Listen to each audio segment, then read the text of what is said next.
Hi mga kakordaps! Maulan na naman po ang ating panahon dahil sa bagyo. Flex ko na rin kung saan masarap tumambay sa aming bahay, kung saan ako tumutulala at nagmumuni-muni.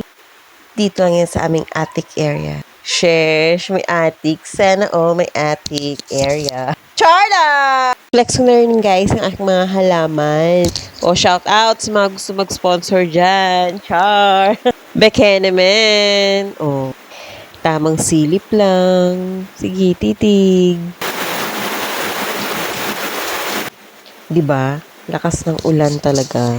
Shinare ko lang talaga yung beat ng ulan. At ang bawat pagpatak nito.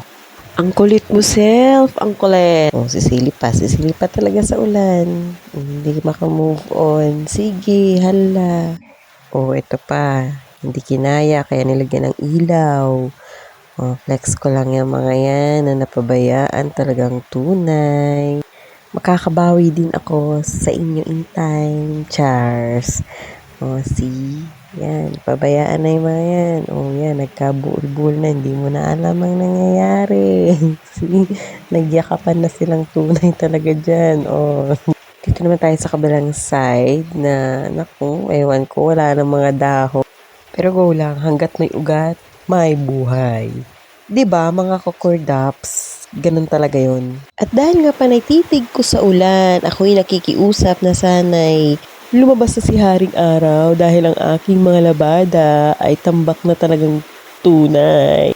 Yan, tamang titig lang sa ulan. Sige, tititigan na lang kita hanggang sa manawa ka. At lumabas si Haring Araw.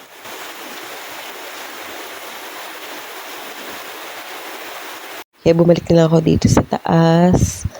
Tamang titig na lang. Tamang tulala. Alam mo yun.